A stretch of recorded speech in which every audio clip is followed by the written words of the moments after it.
Ойрын өдрүүдэд үнэхээр бас их завгүй ах шиг байлаа Балармаа гишүүний хувьд. Оюутлогоотой холбоотой сонсгол дээр байр сууриа илэрхийлж харагдсан. За тэгээд Ховд аймгаас таныг зорж ирлээ. Ямар ч байсан завгүй ч гэсэн биднийг хүлээж авсанд маш их баярлалаа. Тэгэлгүй яах вэ? За сайхан үйлч гин үү? Нутгийн одоо сэтгүүлч ингээд зориод ирэхээр ч юм уу те цаг гаргалгүй яах вэ? Тэгээд бас зорж ирээ та бүхэн маань бас цаг зав гаргаад уулзж байгаад бас их баярлалаа. Сайн явж ирв. Сайн явж ирлээ. Сүүлийн үед ямар ажлууд дээр ер нь гол анхаарлаа төвлөрүүлж завгүй ажиллаж байна. За яг энэ 7 хоногийн хувьд бол улсын хурлын зүгээс оюутлогын бүлэг ордын хэн шалгах төр хороо сонсголоо хийж байгаа. За энэ төр хороог бол бас манай нутгийн Батнайрамд гишүүн ахалж байгаа. За энэ төр хороо бас нэг түүхэн зүйл нь юу вэ гэхээр анх удаага улсын хурлын 89 гишүүн одоо энэ 126 гишүүний бүр дийлэнх олонх нь энэ төр хороог байгуулах ёстой гэж гарын үсэг зураад тэгээд энэ улсын хурлынхаа 89 гишүүнийг төлөөлөөд 11 гишүүн төр хорооны гишүүнээр одоо сүүлийн 5 сар орчим ажилласан. За тэгээ бид нар нөгөө бүх нотлох баримтуудтай танилцаад мэдээлэл аваад энэ бол одоо нэлээд их цаг зав авсан. Харин хамгийн гол хэсэг нь энэ сонсголоор бол бид нар олон нийтэд мэдээллийг хүргэх. Энэ сонсголын зорилго бол тэрнээс биш бид энд одоо суугаад өмнөх үеэ одоо зөв буруугийн дүгнж шүүдэгч одоо субъектүүд биш. Бид яг иргэдийн төлөөллийнхаа хувьд бол олон нийтэд энэ Монголын томоохон стратегийн орд олон нийтийн анхаарлын дунд байдаг энэ оюу толгой гэдэг маш маргаантай энэ асуудал дээр бас мэдээлэлтэй байя, мэдээллийн зөрүүгүй байя. Олон нийт байтугай одоо өчигдрийн сонсголоос юу харагдав гэвэл одоо Рио Тинто компани Монголын засгийн газар хооронд мэдээллийн зөрүү байгаад байдаг. Тэгэхээр чинь бид нар одоо ийм хэмжээний маргаантай за түүнээс одоо муугаар ярил алдаан оноо үүсгэх нь аргагүй шүү дээ. Тэгэхээр мэдээлэлтэй байя гэдэг ийм зорилготой сонсгол болж байгаа. Сонсголын тухайд ч тэр ер нь улсын хурлын түвшинд эмэгтэй хүн тэгээ залуу хүнийхээ хувьд байр суурь маш их олон зүйл дээр шударгаар илэрхийлдэг, олон ч зүйл дээр бас шүгэл үлээж харагддаг. Ер нь бол эмэгтэй гишүүнийхээ хувьд ямар байр суурийг илүү их баримталдаг вэ? За ер нь ямагт л одоо нутгийнхаа иргэдийг за тэгэл намайг сонгосон сонгогчтой их боддог гэх юм уу. Яг бол би энд одоо өөрийгөө бодч юм уу өөрийгөө төлөөлж суугаагүй хаяа Болормоо гэдэг хүний бодлоос илүү одоо иргэд юу мэдхийг хүсэж байгаа вэ? Ямар зүйл энэ дутагдаад байна? Тэр ингээ хэлэхгүйгээ суулж өнгөрснөөр ямар үр дагавартай вэ? Энд бид нэр одоо сонгуулиар маш олон хүний итгэлийг аваад суучаад бид нар бас тодорхой хэмжээний нийгмийн ёс зүйн хэм хэмжүүр болох ёстой зүг чигийг ч гэсэн гаргадаг. За тулгамж байгаа асуудлуудыг ядаж ил гарч ярилцах хэмжээний байх ёстой. Энд чинь л одоо парламентын ардчилтаа улс орны шинж гэж боддог. Тэгэхээр ер нь аль болох тэр талаас хандахыг хүсдэг. За тэгээ цаанаасаа бас нөгөө манай баруун монголчууд чи ер нь л нэг жоохон шудрагдуу те ингээ хүнээр одоо үг хэлээ заалгуулад байдгүй болохоор тэр нэг цаанаасаа бас нэг цухуулгаад идэм болов гэж бодсон шүү дээ. Хүчирхийллийн эмэгтэйчүүдийн хүчирхийллийн асуудал дээр тэгээд байгаль орчны уул уурхайн чиглэлийн асуудал дээр үнэхээр яг өөрийнхөө байр суурийг маш оновчтойгоор яг төс хийтэл шууд хэлждэг шүү дээ. Энэ бас л нөгөө манай ховдын эмэгтэйчүүдийн зан яваад байна уу? Тийм баг л гэж би бодъё. Ер нь л манай баруун монголчуудын л одоо зам болов гэж ярьдаг. Уул уурхай сэдвүүдээр бол би бас яг үннийг хэлэхэд гишүүн болохоос өмнө, засаг дарга болохоос өмнө, за ингээд төрд ажиллахаас өмнө магадгүй уул уурхай за гадны хөрөнгө оруулалт гэдэг харах нэг өнцөг өөр байсан байж магадгүй. Тэр мэдээллийн арай дутмаг байдлаас арай өөр өнцгөөс мэдээлэл авч байгаас болоод ч юм уу те. Өнөөдөр энэ асуудлууд дээр би бас баг багаараа өөрийн үзэл бодлоо илүү одоо боловсруулж байгаа болов тэрний маш том хэсэг бол яахын аргагүй одоо халзан бүрэгтэй орт за яг орон нутгад засаг даргаар ажиллаад одоо ойроос асуудлуудыг хараад за энэ дээр нэг илүү тодорч попрох гэснээсээ илүүтэйгээр яагаад энэ толд хүмүүс эсэргүүцэж байгаа. Яг одоо баримт дүнэлтүүд нь юу ингэдэг ч юм уу те. Яагаад энд нөгөө тал нь энийг тэгвэл одоо ухах гэдэг ингэдэг ч юм уу. Энэ хэдий нэг ордны асуудал боловч үнэхээр Монгол улсын хөгжлийн гогцоо асуудал болоод байгаа. Бид нар байгалийн баялгаа яаж ашиглах вэ гэдгээс л Монгол улсын хөгжлийн замын зураг гарна. Бараг 4 жилийн өмнө би анх одоо аймын даргаар очиж явахад нөгөө талаар ямар юм байла. Тэгэхээр Бидний энэ ойлголтууд маш амархан эргээд байна шүү дээ тий. Тэгэхээр бид нар бас юмд их хүлээлттэй хандаж бодит үнэн мөнөг улс төржилтөөс салгах ёстой гэж харагдаж байна. Энэ дунд уул нь миний байр суурь нэх өөрчлөгдөв. Одоо яг л тухай үедээ мөн чанар бол хэвээрэл байсан. Би тухай үедээ өөрийнхөө засаг дарга хэмээх энэ албан тушаалын хүрээнд хуулийн дагуу засгийн газрын албан тушаалны хүрээнд миний байр суурь мөн чанар хэвээрээ боловч арай өөрөөр ажиллана. Мэдээж би тэнд одоо юу гэдэг гарч ирээл попрод биш. За би иргэдээ сонсох үүрэгтэй. За манай нутагт үйл ажиллагаа явуулж байгаа аж ахуйн нэгжийн одоо хуулиар олгогдсон эрхийг нь ч гэсэн би хүндлэх үүрэгтэй. Гэхдээ энэ дунд шийдлийг нь яаж зөв гаргах вэ? За засгийн газрын энэдэг бодлого хэлээд байдаг. Би засгийн газрын бодлогын эсрэг байр суурьтай ч гэсэн би тэр засгийн газрын мөрийн хөтөлбөрийг хэрэгжүүлээд ажиллаж байсан хүн. Өнөөдөр би улсын хурлын гишүүн хүн. Би энэ нутгийн иргэдээс сонгогчдын дэмжлэгээр энд улсын хурлын гишүүн хэмээх одоо албан тушаалтай ажиллаж байна. Тэгэхээр би иргэдэд төлөөлөх үүрэгтэй. Нөгөө талаар би засгийн газарт одоо хяналт тавьдаг юм болсон. Би засгийн газарт шаардлага тавьдаг юм болсон. Тэгэхээр уул нь энэ дунд болормоо хэмээх хүн мөн чанар нь бодол нь адилхан байсан ч уул нь тийм байсан ч өөрийнхөө одоо эрхэлж байгаа ажилдаа мэдээж уялдуулж өөрийгөө яаж илэрхийлэх нь өөрөө ч болно. Тухайн үед бол одоо тодорхой хэмжээний манай намын дотоод улс төрчлөлтөөс те одоо ухах гэж ирсэн гэдэг харлуулалт гүтгэлгийг бол зохион байгуулалттайгаар явуулсан. Тэгээд одоо ч магадгүй өөр байдлаар ч ингээл янз бүрийн гүтгэлэг явдаг. Тэгэхээр энэ дундаас би асуудлыг бүгдөө шийдэхийн тулд энэ бүх үнэн худал мэдээллийг төр хойшлуулж агаад яг юмны үнэн мөндөд тулах хэрэгтэй байна. Ялангуяа уул нь одоо яг л адилхан бид нар үнэн зөвийн төлөө явж байгаа хүмүүс хаяа хүч хөрөхгүй байгаад байна. Энэ оюу тулгын асуудал дээр ч ихсэн харагдаж байна. Энд нэг хэдэн залуучууд ингээл бас л үнэн зөв мэдээллийг л гаргах гээд хахад нөгөө талд одоо энгийнээр хэлвэл ямар их мөнгө байна.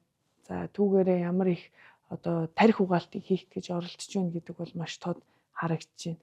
Тэгэхээр одоо зүгээр дахиад хэлэхэд хэдий энэ болгоо халзан бүрэгдийн жишээ боловч үнэхээр бас том зургаараа Монгол улсын асуудал. Болормоо гишүүний тухайд Ховд аймгийн засаг даргаар бас нэлээд их одоо шүүмжлэл дагуулж нэлээд их олон нийтийн одоо янз бүрийн талцал дундуур жинхэнэ туучиж бас орж ирсэн. Гэхдээ хүмүүс таныг бас басамжилж байсан. Энэ жоох хүүхэд юугаа чадах юм? Эмхтэй хүн биш үү гэд. Янз бүрээр л хүлээж авч ирсэн. Гэхдээ та чадсан. Өнөөдөр их хурлын гишүүн болтлаа явлаа. Тэгэхээр Ховд аймгийн засаг даргаар анх очиж исэн тэр үе та ер нь юу бодож исэн бэ? Хэцүү санагдчихсэн үе байдгүй. Хүмүүс маш их янз бүрийн өнцгөр харж хүлээж авсан шүү дээ ер нь. Нөгөө залуу хүний барын аманд гараа хийхээс буцахгүй гэдэг чинь одоо өөрөө бас магадгүй бүх ингээл эрсдлийг нь тооцоолохгүй бодохгүй те эн чинь тэр мэдхгүй байхын одоо тэнэг зөрөгтэй гэдгийг л одоо утга юм болов. Тийм ч болохоор бас залуучууд өөрчлөлтийг хийдэг баг. Тэрнээс үш айгаал санаа зовоол те хойшоо суугаал за чадахгүй бол энэ төр одоо ийм хүний гомдоочихгүй ингэчгүй гэж бодоод ах юм бол асуудлын ард гарахгүй юм шиг. Одоо энэ оюутлогын сонсгол дээр харагдаж байна л да. Зарим хүмүүс магадгүй энэ хэдэн залуучууд юугаа чадах юм гээд яг манай төр орны гишүүд бол бүгдөө анх удаага сонгогдсон гишүүд. Гэтэл одоо бид энэ сонсголыг бол мэдээлжүүлэх зорилгоор хийж байгаа болохоор альва нэг хүнийг одоо буруу зүг гэж дүгнэх биш. Үнэхээр үе үеийн одоо төрийн 3 өндөрлгөөр ажиллаж исэн хүмүүсийг гэрчээр дуудаж байна. Сайд нараар тэр гэрээг зурж исэн гэдэг. Ингээ нөгөө талд нь бид одоо иргэдээ олон нийтийг төлөөлөөд асуулт асуухаар бас магадгүй зарим хүний эгдүүцэл хүрж байгаа бах. Тиймэрхүү ч одоо байхыг үгүйсэхгүй. Гэхдээ нөгөө талаар бид бас л тэнийг зөрөгтэй бол байгаа байхгүй. Энэ нөгөө баримттай танилцал улам мэдих тусам ямар том цар хүрээ, ямар олон хүн оролцсон эрх ашигын нэгдлүүдтэй ийм зүйл юм бэ гэдгээд баг мэдих тусам имэмэрч юм шиг, аймаарч юм шиг үеуд би. Гэхдээ энэ бол бидний ажил. Засаг даргын хувьд ч гэсэн одоо тийм байсан. Анх очихдоо би одоо цөөхөн хэдэн зорилт тавьж ирсэн. Үндсэндээ өөрийнхөө аавын нутгийг хөгжүүлэх юмсан, сурсан мэдснээ зориулах юмсан гэсэн л ийм бодолтой байсан. Бүр онцлоод хэлвэл одоо хогны асуудал их сэтгэл дэмзэг байсан. Одоо хувь хүний л бодлоо хэлж байгаа шүү. Тэгээд тэрийг одоо шийдий гэсэн сэтгэлээр хандаж за тухайн үед бол манай жаргалан түүхийн захирлаар мөн одоо ховдын анхны эмэгтэй хурандаа альмаа хурандааг одоо томилж за тэр бүсгүй бас мундаг удирдлагаар энэ хүү асуудлуудыг шийдэж ажлын ард гарч чадсан. Тэгэхээр одоо энэ бол энэ нэг жишээг хэлж байгаа нь зөвхөн одоо болормоо чадсан биш. Бид ингээд хамт олноороо маш олон хүмүүс тэр одоо миний цэцэг дарах байх хугацаанд хүч хөдөлмөр сэтгэлээ одоо нэгтгэж аймгаа сайхан болгох юмсан. За төрийн албыг жоохон цэгцлэх юмсан. Гэх мэтчлэн ийм одоо шийдвэрүүдээр сэтгэл нэгдэж хийж чадсан учраас бид нар үр дүнд гарсан баг. Эргээл одоо бид нар жишээлбэл хүүхдүүдийн сүү хөтөлбөр тийм ээ. Энэ бол одоо цэцэрлэгийн насны 1-5 дугаар ангийн бүх хүүхдүүдэд 7 хоногт 2 удаа сүү олгож ирсэн. Энэ бол одоо хэдий цэцэг даргын тамгын газар санаачилж байгаа боловч аймгийн төсвийг аймгийн иргэдийн төлөөлөгчдийн хурал шийдэж байгаа. Тэгэхээр энэ бол одоо олон хүний 100% дэмжлэгтэйгээр тухайн үед төсвүүд батлагдчихсэн. Миний одоо 2 сүүлийн төсөв санахаар одоо 100% дэмжлэгтэйгээр тэгэхээр аль нэг намчрахгүйгээр бид нар бас аймгийнхаа эрхийг ашиг нэгдэж одоо нэгт тавьж чадсан учраас үр дүнд хүрсэн гэж бодож байгаа.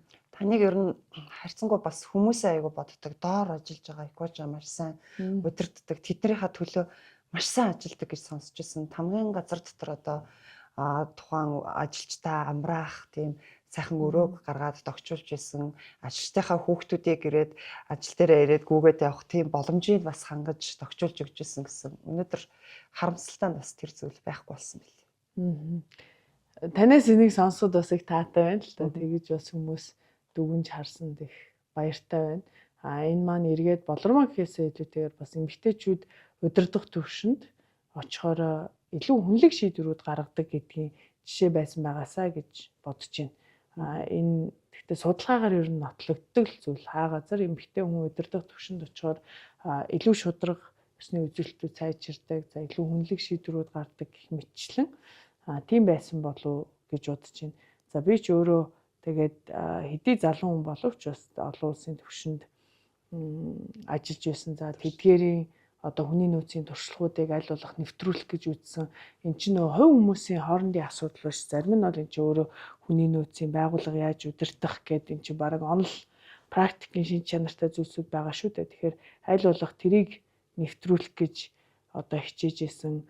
За миний ер нь ажлын байран дээр анзаардаг одоо түрүүнч та дурдж хэлсэн болохоор бид одоо үнэхээр хэрхэвч хүлээн зөвшөөрч болохгүй хоёр зүйлс бол ажлын байрны бэлгийн дарамт мөн архитан цогтурлалт гэдэг энэ хоёр зүйлийг ер нь хаа газар ажлын байран дээр тэмцээсэн. Энэ гэхдээ айгүй хэцүү. Зүгээр нэг хүн нэг дүрм журм гаргаад шийдэгчдэг юм биш юм бэлээ. Нэг дарга очооч бас шийдчихдэг зүйл биш. Энэ өөрөө байгуулгын соёл. Тэгэхээр би энэгээр нөгөө мөн эргээд гишүүн болохоор би энийг шийдэх гэхээсээ илүүтэйгээр бидний хамтын шийдэл юм шүү. Бид энийг бас бие биенээсээ шаарддаг байх ёстой. Одоо жишээлбэл анзаараад хахад ингээд манад ингээд байгуулгын одоо нөгөө нийлэлт энтер гэл иймэрхүү зүйлсүүд их болоод тэр нь архитан цогтурлалтай байх ч юм уу.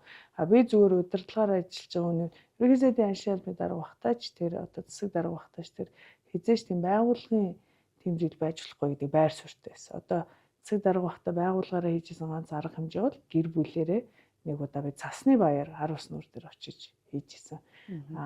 Тийм одоо соёлыг илүү их түгээх тал дээр бид өөрөөсөө хэмжээ. Тэгэхээр аль ч шатнд байгууллага удирж байгаа хүнийг бодороо ер нь яавч тэр нэг сайн зүйлийг дагуулахгүй. Тэгээд хамт олноо хүн гэж хараараа цаана гэр бүл байдаг. Гэр бүлтэй нь одоо хамт ийм арга хэмжээ гэдэг чинь гэр бүлийн тухайн хүний ажлыг дэмжинэ гэдэг чинь тэгээд ажлын бүтээмж сайжирна л гэсэн үг шүү дээ, тэ. Энэ хүн өдрийнхөө одоо талыг ямар хамт олонтой өнгөрөөж ийн гэдгийг гэр бүл нь хардаг, ойлгодог, гэх мэтчлэн зүйлсүүд одоо илүү бас эмэгтэй хүн анзаардаг байж магадгүй. За миний хувьд зөвөр одоо шийдвэр гэхээс илүү зөвөр олон хүмүүсийн нэг ярьдаг байгаасаа, шаарддаг байгаасаа энэ өөрчлөлтүүд бид бүхнээс өөрсдөөс нь эхлэх юм шүү л гэж. Ховдод хамтарч ажиллаж исэн тамгын газрын ажилчдаа ч юм уу ер нь ховдынхантайгаа хэр холбоотой байна та? Ер нь холбоотой. Гэхдээ би ер нь өөрөө нөгөө их олон газар ажиллаж, их олон газар ингээл сураал явж исэн энэ олон хүмүүстэй л ингээл ажлын харилцаа холбоотой жоохон өөрийгөө шүүмжилдэг юм бол би ингээл нөгөө байн холбоотой байгаа л ингээд ээж бас тэр жоохон харилцаа холбоонд жоохон таархан гэх юм уу. Нэг бодлын уул нь одоо гişүүн хүнд энэ бол нэг тийм сайн зүйл биш л да. Уул нь ингээл эргэх холбоотой ингээл байн ярьдаг ч юм уу тэр байх нь илүү аятай боловч яг би өөрөө хувь хүний хувьд ингээл байнга юу гэдэг ингээл найз нөхөдтэйгоо ингээл холбоотой ингээл араас нь биш. Ер нь айгүй тийм одоодоо өнөөдөртөө анхаарч ажилдаг хүн баг. Зөв өөрийгөө сул талаад гэхдээ нөгөө талдаа давуу талдаа би бол яг л одоо өнөөдрийн ажилдаа илүү их тийм анхаарал одоодоо анхаардаг. Яг тэр чинээгээр одоо би ховдод очиод одоо юу ерөнхий сайдын ажлын алба гэдгийг мартаад одоо дахиж тэнд юу болж байгаа ч орооцолдох юм байхгүй яг л ховдод байхдаа бол ховдын засаг даруул гэдэг ховдод анх очихдаа айсан уу ер нь дотроо бяцхан айц байсан уу яг хүний нэг дотор ингээл нэг мэдэхгүй юм ингээд дотор эвгүй мэдрэгддэг шүү дээ тий. Би энийг айгу зөв мэдрэмж гэж боддог. Би энэ руугаа хүн тэмүүлэх ёстой гэж боддог. Яагаад гэвэл тэнд би одоо өөрийнхөө ингээл сурсан дассан юмнасаа холдоод шинэ орчинд очих гээд байгаа болохоор эвгүй санагдаад. Гэхдээ тэр юу гэсэн үг гэхээр би тэндээс юм сурна гэсэн.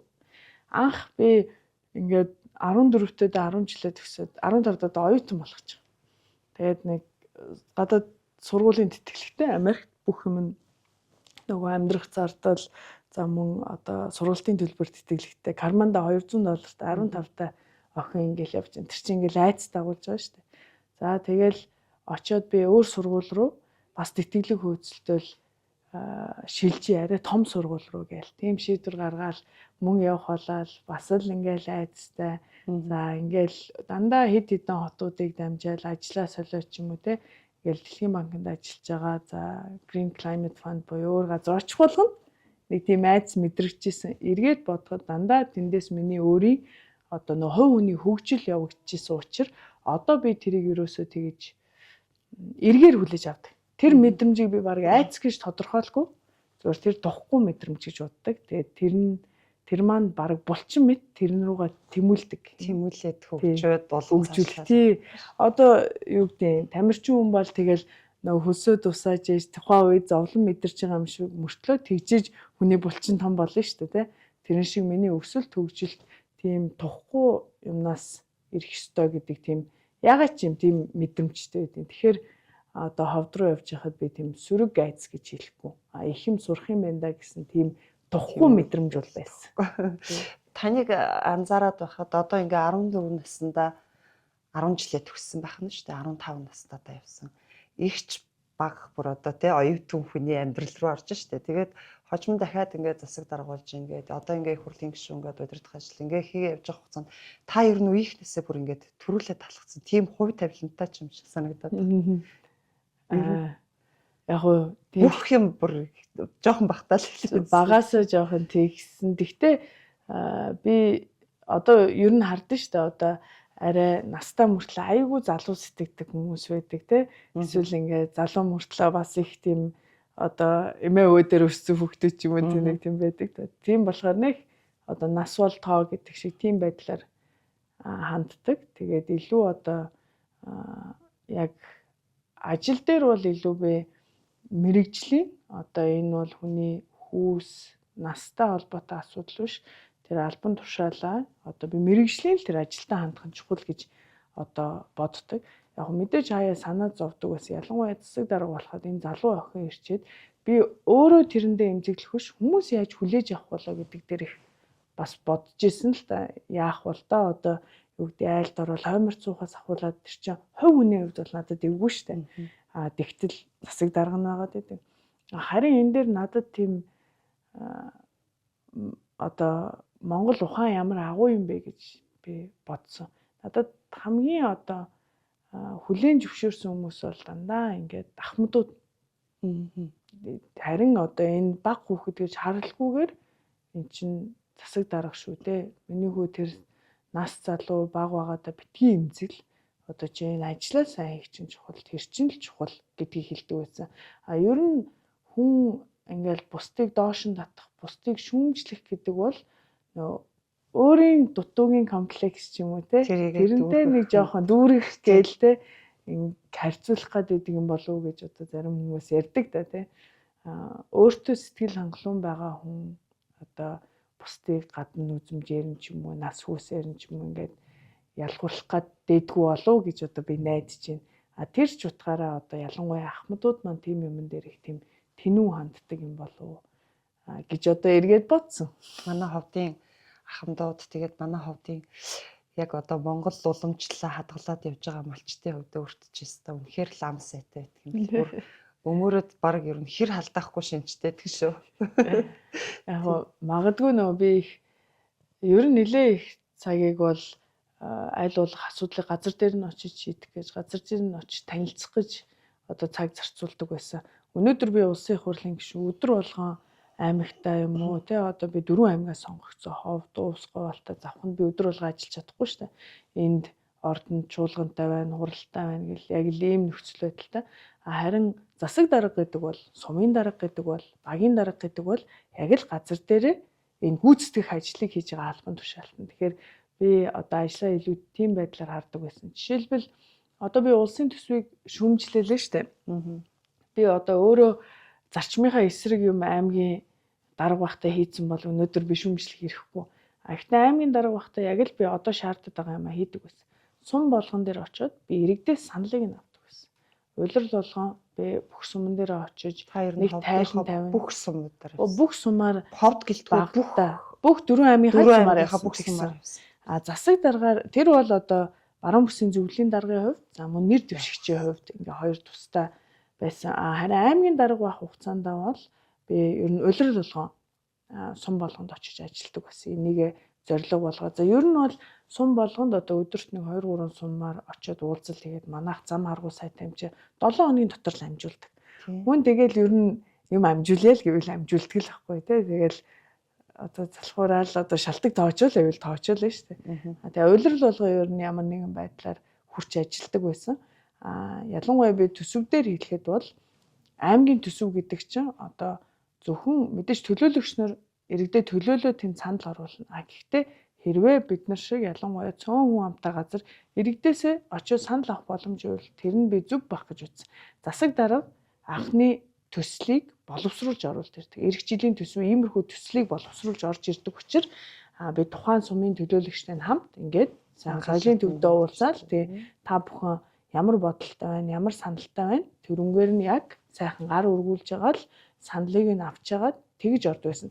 Тэр ч утгаараа манай төсөв 100% дэмжлэгтэй байдаг байсан болов тэр эргээд хэлэхэд нөө болормогийн ч юм уу аймгийн хурлын биш яг л нөө процесс нь зөв байсан болохоор тэгж дэмжлэг авч чаддаг байсан болов гэж бодож байна. Тийм л болов.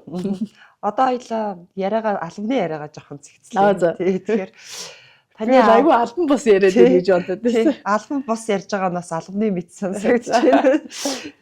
Таны аав Ховд аймгийн Мөс Цомынх. Та чи Мөс Цомынх гэхээр одоо загчин хүн болж тарж байна. Тийм манайх Баян зүрх баг.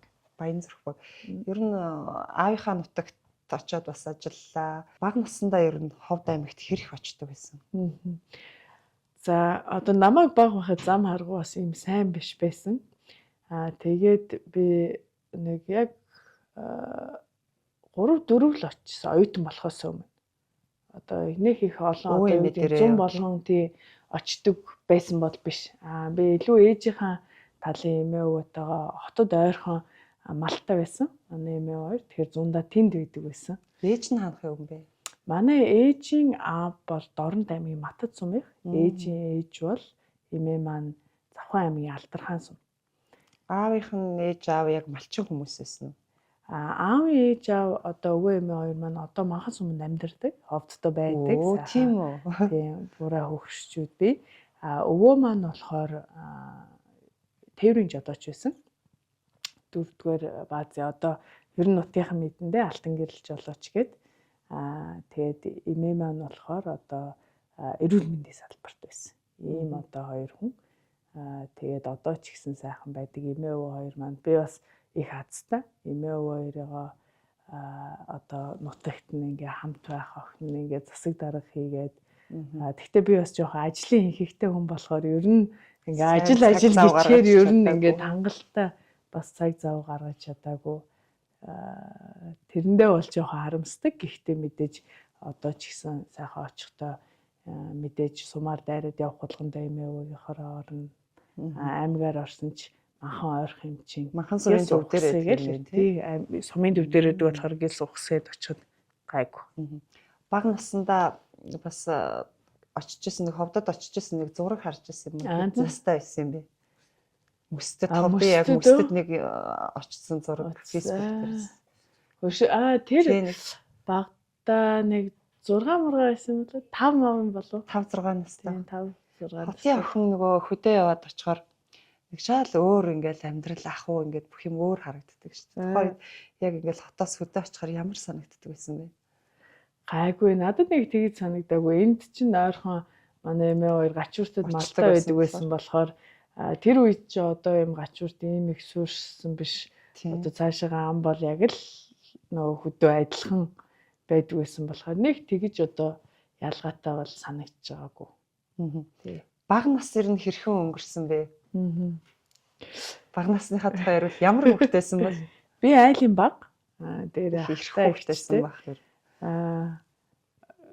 Одоо тэрийг манай гэрийнхэн л дүгнэх бах. Одоо эр хөвгтэйсэн хэсгийг би өөр нэг тийм одоо нөгөө ажлын хийхтэй гэдэг шиг хичээлийн хийх дуртай. Ер нь багтаа бол номын маягийн хөвгтэйсэн. Манай хэдэн настай сургуульд орсон болоод 14 5 төгсөж байгаа.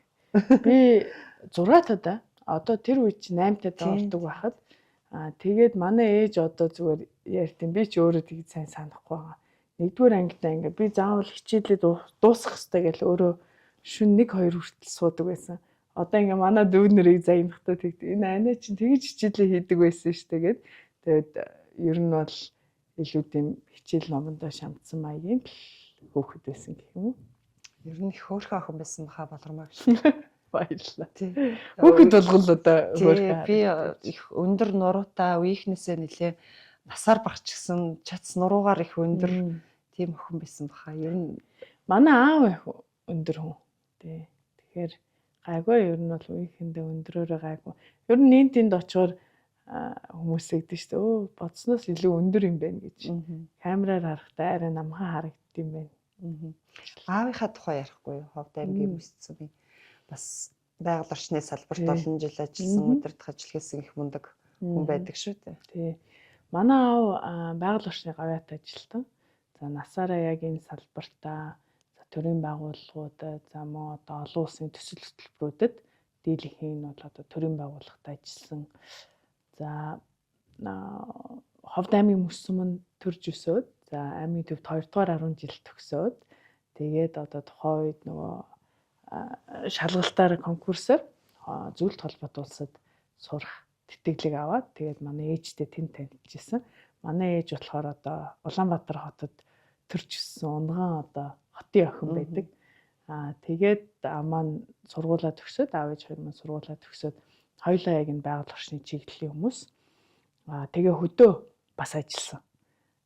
Их сонин төвхтэй заав увсад ажиллах тийм ажил одоо нөө тэр үеч хуваараар ажиллаж байгаа шүү дээ томилдоод тийм.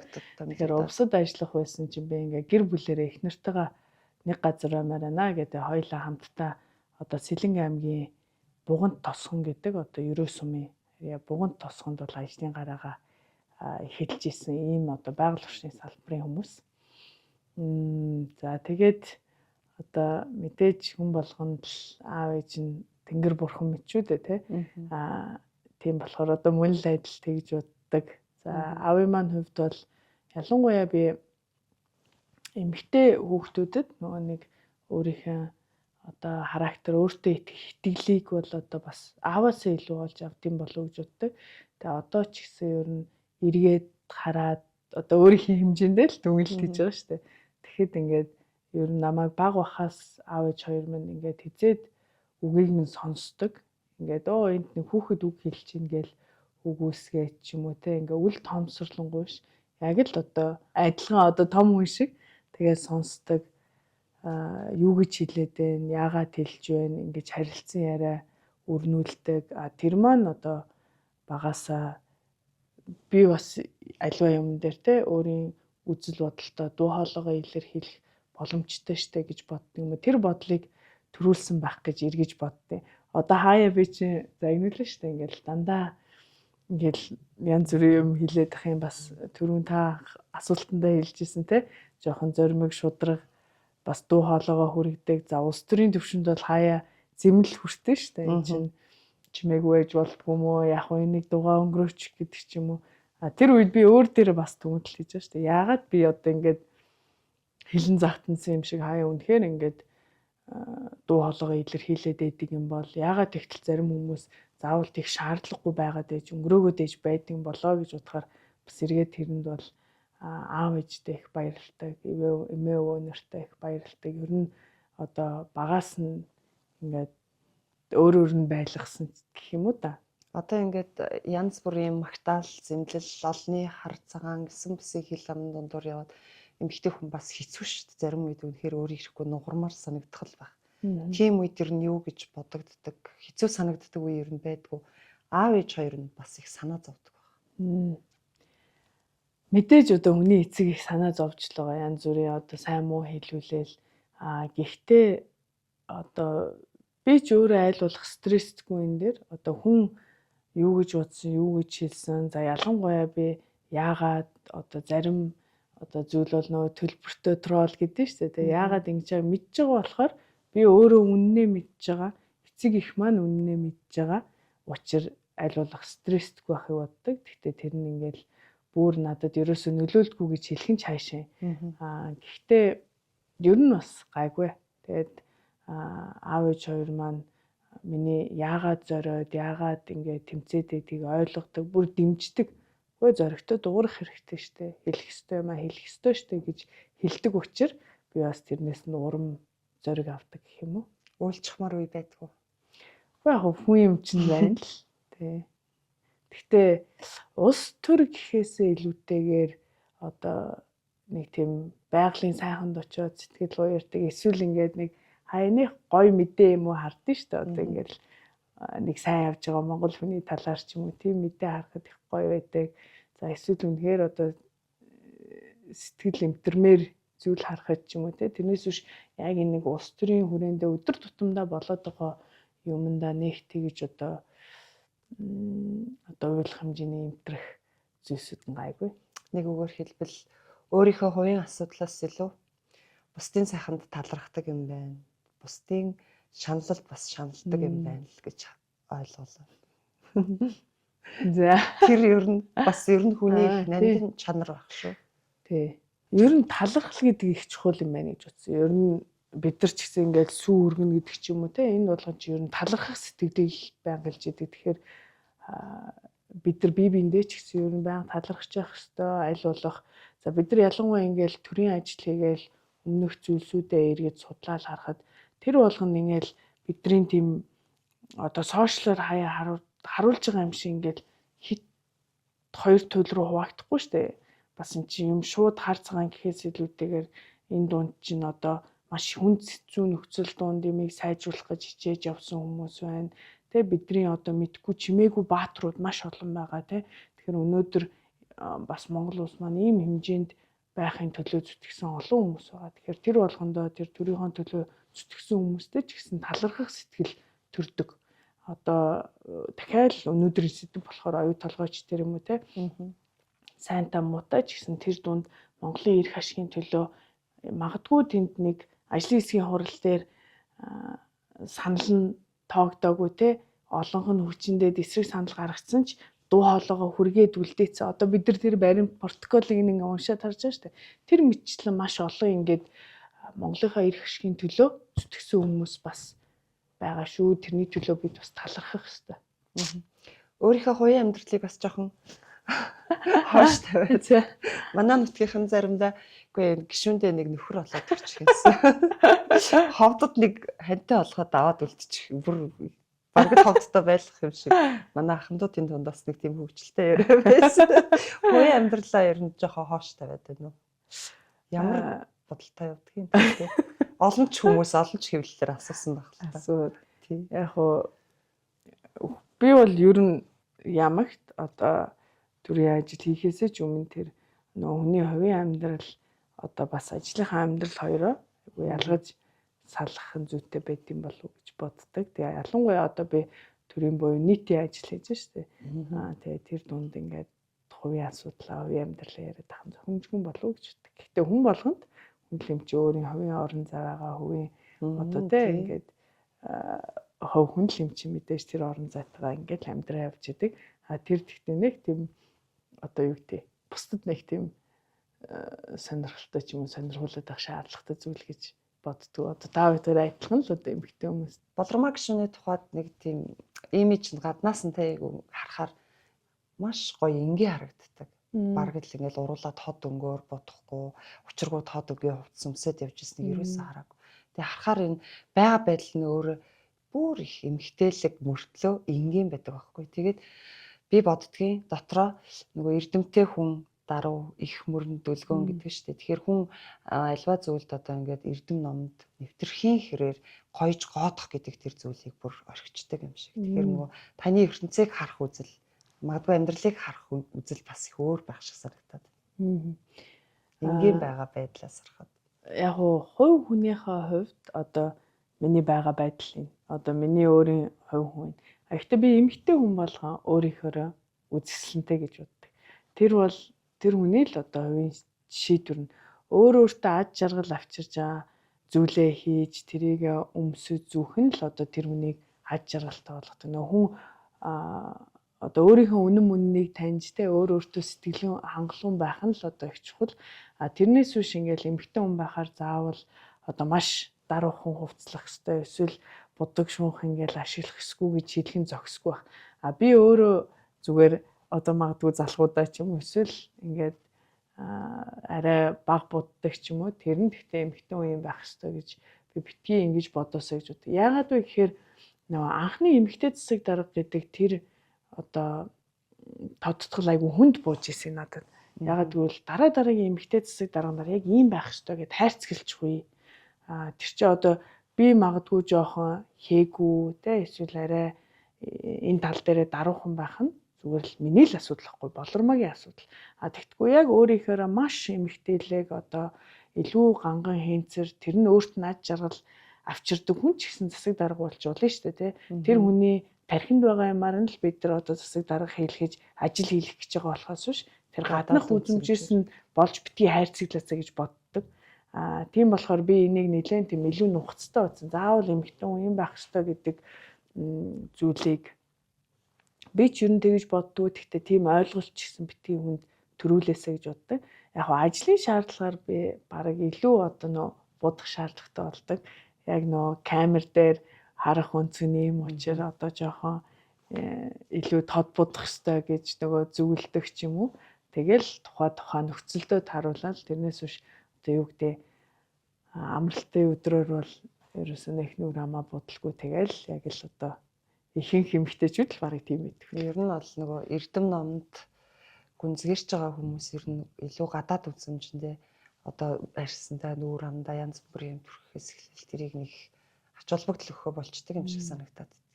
Миний хувьд бас залуу хүн би одоо өөрийнхөө гоо сайхандаа ч юм уу те ингээ байгаа байдалтай их сэтгэл хангалуун байдаг. Тэгэхээр ажлын шаардлагаар магадгүй ингээд хаяа камерны өмнө гарах ч юм уу илүү бодох шаардлага байдгаас биш. Тэрэн дээр нэг тийм их боддгоо гэх юм уу да тэрийг нэг тийм онцолж боддгоо. Хаяа үнэхээр гоё болол гоё нүрээ будаал хүнээр ч гэсэн ингээл будуулаад гоё болохоос гоё кайфтай. Тэр нөгөө нэг өдөр болгоо хийгээд байх нь бол надад нэг тийм хувь хүний хувьд кайфтай зүйл биш нэг сайн. Тий. Та бас их гоё олон өнгийн олон юм яг нэг юм нэг бөөрийн шилнүүдийг айгу их зөөдөг. Тэгээ шилнүүдийг нь харахаар тухайн хувцлалтандаа тохируулаад бас өнгө сонголт нь өөр харагдаад байдаг. Хэдэн нүдний шилтэй вэ? За би бараг 10-аад нүдний шилтэй. Харааны шилтэй. Одоо надад бүр миний анхны харааны шил хүртэл одоо байдаг. Одоо 10 жилдээ авч ирсэн. Тэгээ миний хараа яг тэрнгээр ер нь тогтцсон. Тэгэхээр их азтай нөгөө шилээ соль зүгээд иж болдог. Тэгэл одоо яг одоо бол яг нөгөө өдөр тутамдаа зүйдэг нэг 3 шилэл сэлэгдээ. Илүү тийм ажил зохимжтой бусд нь бас арай өөр төрлийн шил хагас үтсэндээ илүү эсвэл гэртээ зурагт үзэхтэй ч юм уу зүйдэг шил. Өнөөдөр л ихэд та ногоонгийн дээлтэй, ногоон шил зүс үнэхээр үзэсгэлэнтэй харагдчих. Баярлалаа. Дээл бас их сайхан зовтдаг шүү дээ. Тэгээд дээл их өмсөх дуртай сая түрүү яриандаа хэлжсэн. Одоо дээлний тухайд ер нь таны хувцсны бондод хэдэн дээл байна? За дээлний тухайд бол надад нэг одоо нэг эд хөрөнгө тоочж байгаа юм шиг ярих нь хаашаа. Гэхдээ ер нь бол нэг 10-аар нь дээл бий. Гэтэ надад одоо дээлний одоо соёл ч юм уу те энэ талаар мэрэгсэн үний нэг хэлжсэн зүйл хүнд ер нь 3 төрлийн дээл байх ёстой л гэж хэлжсэн. За өвлийн дээл мэдээж одоо нэг зузаан дээл байх ёстой. За тэгээд нэг одоо хүндэтгэлийн дээл бид нар альва нэг те одоо найр баяр цайлах ч юм уу те иймэрхүү зүйл. За тэгээд нэг одоо даун дээл ч юм уу энгийн дээл байхад ер нь хүнд хангалттай да гэж хэлжсэн. Ер нь ажил цаг зав маш хумигдмал байдаг шүү дээ. Тэгээд зарим үед нэг сайхан амарчмаар, нэг сайхан ингээд стрессээ тайлмаар үе бол бас байдаг л баг. Та төдийлээ ер нь сайхан амарч чадчихэв үү? За миний хувьд нэг тийм ажил амрал нэг тийм амар зөрүүтэй зүйл биш. Одоо юу гэдэг за засаг дарга багтаа л гэхэд жишээлбэл би одоо бүх амралтын өдрүүдээр ажилладаг байсан. Гэхдээ тэрэндээ би ингээл түүртэй, стресстэй л би ажиллаад байна биш. Тэр ажлыг жаргаж хийж байгаа учраас би тэрийг сонгож энэ ажил бол үнэхээр миний хайртай дуртай хий гэж бодсон юм хийж байгаа учраас тэгэхээр ажил амралтын зааг нэх байдгүй. Одоо ч гэсэн одоо гишүүн байна гэдэг бол юу гэдэг яг өдөр тутам миний цагийг бүртгээл одоо энийг хий, тэрийг хий гэдэг дарга ч юм уу эсвэл ингээл засгийн газрын үүрэг чиглэсэн юм байхгүй шүү дээ. Энд би өдөр тутмын аль хуулийн дээр би илүү их анхаарах ёстой. Одоо аль асуудал дээр вэ гэд хий гэвэл хязгааргүй их юм байна.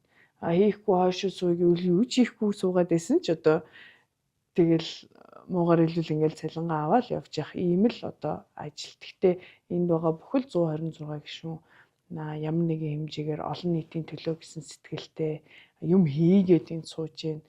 Тийм учраас бүгд л бас тийм хоббигоор ажиллаа хийдэг хүмүүс байх гэж бодож байна. Одоо ингээл хагас үтэн санд бид нар ажлын уулзалтуудаа ч гэсэн ялгаагүй зүгээр уулзаад нэрээ энэ хөгжлийн асуудлыг юу гэж харж байна. Альва нэг мэрэгжлийн үнэтэй нь уулзаад за та бол яг одоо энэ эрчим хүчний салбарын хүн энэ дээр ямар бодолтой байна гэл ингээд зүгээр гудман түнтэй уулзаад танилцаад ярилцах хүртэл тодорхой хэмжээний ажил. Гэхдээ тодорхой хэмжээний амралт. Тэгэхээр энэ хоёрын хооронд нэг цаг байдгүй байна. Гэтэ нэг уулан далхах ч юм уу нэг өөрийнхөө спортоор хичээлэх ч юм уу магадгүй дуулдаг ч юм уу бас нэг өөрөө өөртөө нэг цаг зав гаргана та хүн тийм үед бол байгаа та.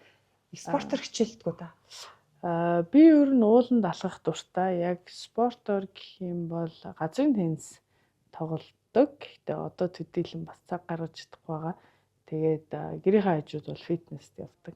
Уулан зав гаргуул одоо харваагаал сайн сэргээж одоо сурах юмсаа гэж их боддог. Яг тэр үед чи ингээд ажлын шаардлагаар наадам нэг зорилготойгоор ялангуяа сурч исэн бэлдээд сурсан бол түүнээс хойш бас яг төдийлөн цаг зав гаргаж чадахгүй. Гэхдээ үнэхээр тэр спортыг хүндэлж хайрлж биширдэг. Гэхдээ сур харвал их сайн харвах шинжтэй тэр нэг байгаа байдал те тэр сумаа нумаа татж байгаа өвшөөлж байгаа тэр үнэхээр бас их гоё төгс харагдчихсэн шүү дээ. Тэгээд цааш тэр нь бас сураараа хичээлээд явуул ер нь яадаг. Харин тех одоо бодол байна да. Бас түүнтэй төстөөгөр буудлын спортыг бас сонирхож үзсэн. Ер нь ийм цэц мэрэгэн шаардсан спортууд бас төстөөд юм уу? Тэгээ яг тухайн моментод одоо их тийм тарих хамраадаг. Ягаад гэвэл өөр юу ч боддгоо. Яг одоо өөрийнхөө техникээ бодоод, амьсгалаа бодоод тэгдэг учраас их тийм богино хугацаанд их тарих хамраадаг спорт юм байна гэж утсан юм. Цэц мэрэгэн сорьсон спортууд.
За одоо хаалга нээлттэй.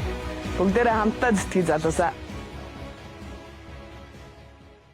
Сонгуулийн үеэр нэг тоонор орж ирсэн гэл тэрний өмнө ч гэсэн те тоонор нэг ховд амьгдаг засаг дарга эмэгтэй хүрээд ирсэн гэл. Тэгээ нөгөө тоонор орж ирсэн гэл нэг реклам хийгээл тэрнээс болоод баг улс даяар л одоо нэг тоон гэдэг нэртэй болсон шүү дээ.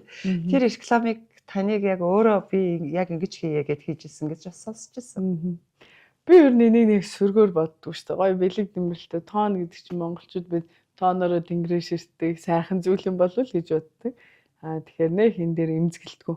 Яг тэр рекламны хувьд бол яг хуу улс орон даяар бүүн болсон реклам боловч тэрнээс өмнө ховдод намайг шүүмжилдэг зүйл тэр байсан. Юу гэдэг энэ худал хулгайч биш те яг ингээд хүн чинь агуулга руу орж чадахгүй болохоор хэлбэр рүү ордог гэдэг шиг ингээд тооноор орж ирсэн. За энэ тэгтээ болормоо гэдэг хүнийг одоо хэдүүлээд төр орхиод ингээд бодъё л та. Энэ яагаад улс төрд ийм байдлаар шинэ хүмүүстэй ингэж хандаад байгаа. Тооноор биш хаалгаар орно гэдэг яг юу гэж бодоод байгаа. Энийг бид нар системтэй бодох хэрэгтэй байхгүй. Merit гэдэг нь ингээд намын анхын шатнаас нь бүх юмыг нь муугаар яриул нөө цүнх баригчнэр ингээд яваад тэгвэл дарга болох хэрэгтэй юм.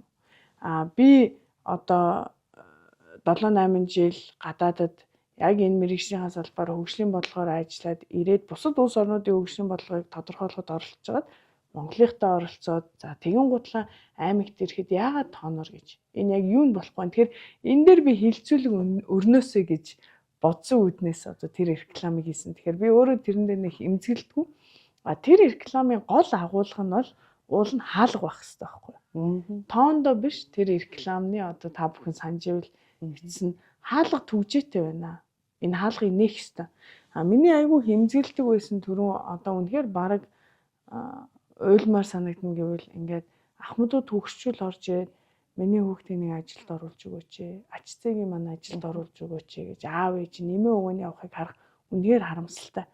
Яагаад бид хүнээс тийм байдлаар явах хэрэгтэй гэж. Залуучууд өөрийнхөө чадлаараа зүгээр анкетаа бариад очиод яагаад байгууллагт ажилд орж болохгүй гэж. Энд чинь хаалга түгжээтэй байна гэдгийг би хэлээд байгаа.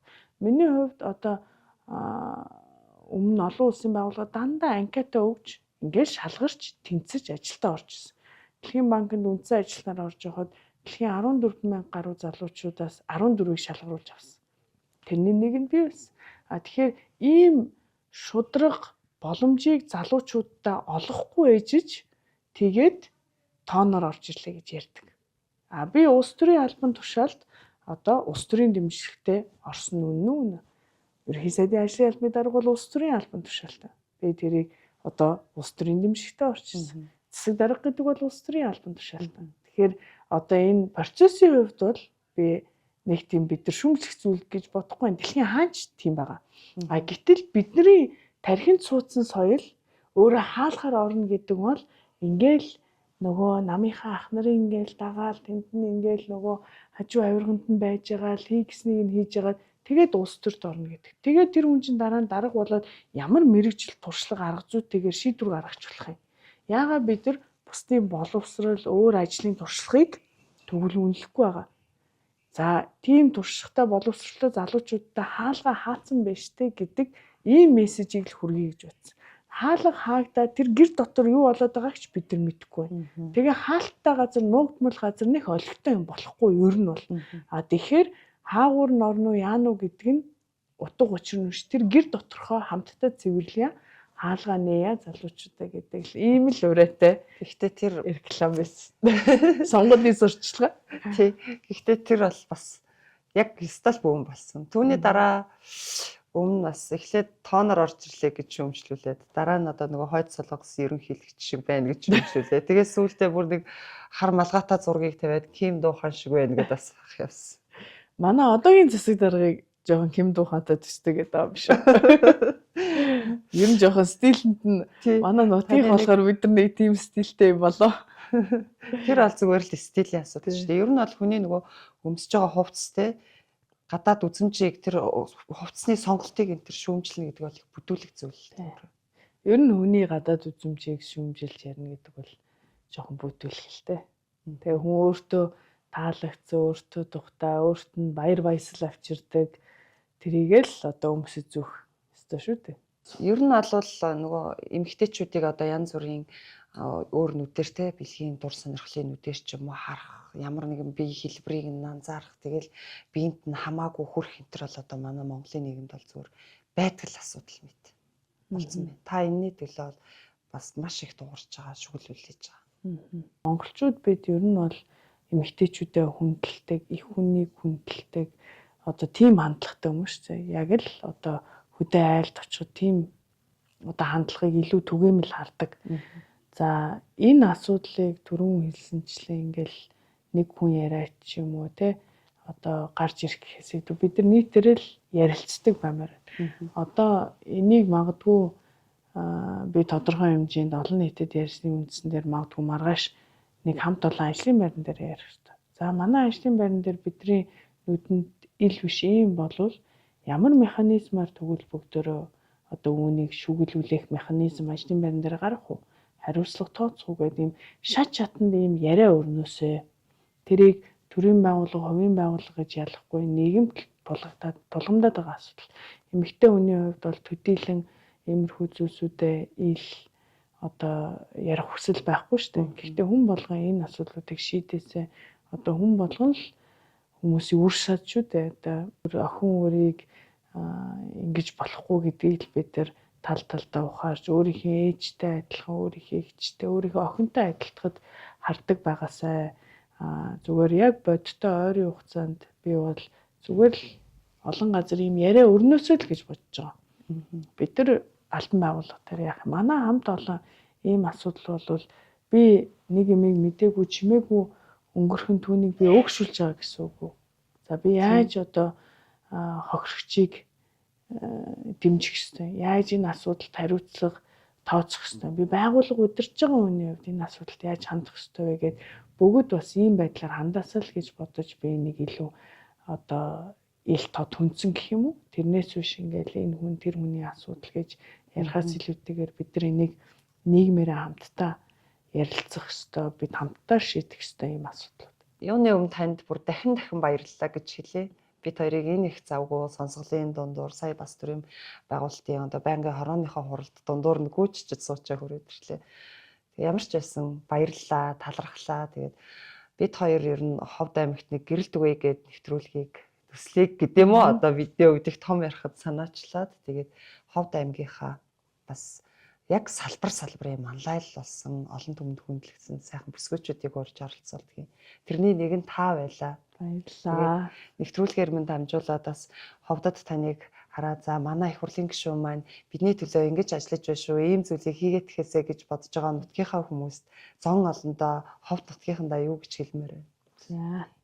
Юуны өмнө бас зорж ирээд бас намайг ураад оролцуулж байгаа та хоёртаа баярлалаа. Тэгээ өнөөдөр бас энэ сайхан нэвтрүүлэгт гэрэл түгээ гэдэг нэртэй гоё эргийг түгээх зорилготой учраас аль болох ажил ярихаас илүүтэйгээр илүү одоо юу гэдэг хувь хүний асуултуудад нээлттэй хариуллаа. Тэгээд энэ маань мэдгүй одоо олон түмэндээ хэрэгтэй байх юм уу мэдгүй зүгээр сонирхч ирсэн хүмүүс маань бас таалан болгоосон болов гэж найдаж байна. Тэгээд ялангуяа одоо танаа сайтын телевизийн үзэгчид манай Ховд нутгийнхаа иргэдтэй энэ өвөл нь бас өнтөө сайхан өвлжөөсэй. За ирэх 2026 он одоо энэ 12 сар гарсан юм чи тэ. Ирэх 2026 онд нүссэн бүхэн биелээсэй.